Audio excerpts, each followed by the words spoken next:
Daryl, this is one of the best pieces of news I have received in my journalism career because I first broke this story on Joy FM in 2013 and have since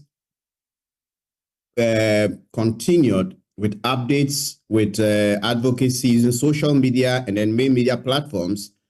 And it appeared nobody was prepared to listen until His Excellency President John Dramani Mahama took this decisive step. I can only be thankful to him for this because it's going to save Ghana some money, it's going to improve our sanitation, and also, more importantly, the people who go out every day to battle with filth will get something, a livable fees, as the president put it. Well, Brace just laid out some of the concerns raised by government for which it took that decision.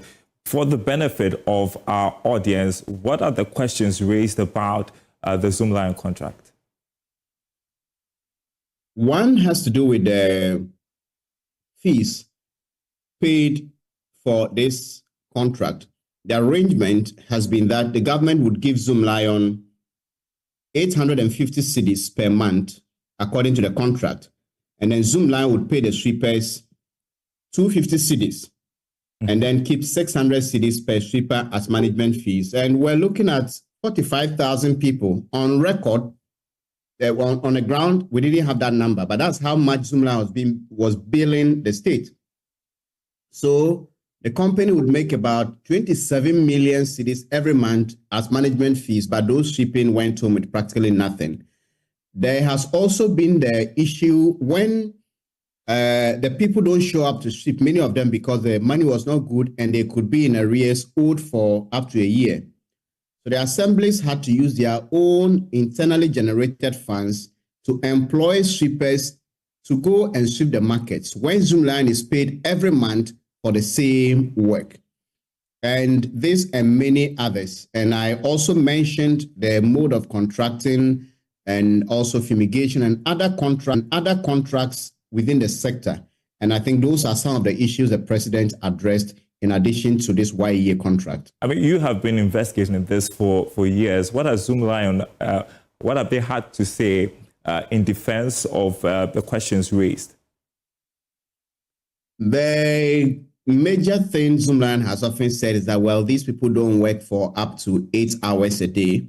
And we all know sweepers. The multimedia group has sweepers, cleaners, some of whom come very early in the morning. Before we come to work, they are going to the ministry. That's how sweepers work. But the question is, if someone doesn't work for 8 hours, for which reason you think he or she should be paid 250 cedis a month, why do you as a company take 600 cedis to manage a 250 cedis worth of work? And we are not looking at just one person, but you claim to have 45,000 and you take 27 million cedis every month to supervise people who you claim don't work for that much. So this has been one of the issues. And also the company has been saying that the government doesn't pay every month.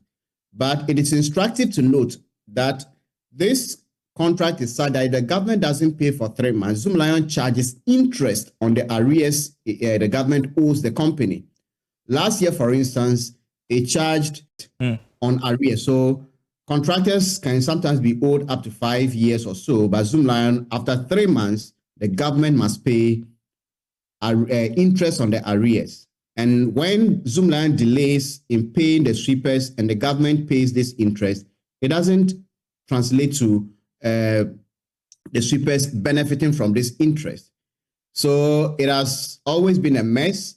The assemblies didn't have control or don't have control over these contracts. Remember, they used to be very effective even doing this in summer concept. But when Zoomlion came, all of that was collapsed and they gave the contracts out.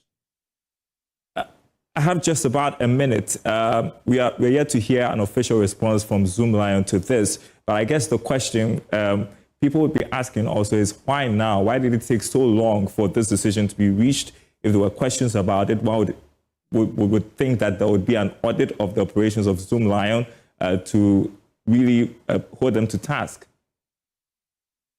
Well, I can simply say, and many people who know how these things work, it appears the government officials who have handled these deals have been compromised and they are not prepared to do what is right because there have been enough pieces of evidence. Remember the JIDA report President Mahama commissioned in 2013, page 131 of that report, which is online, outlines the anomalies with this contract.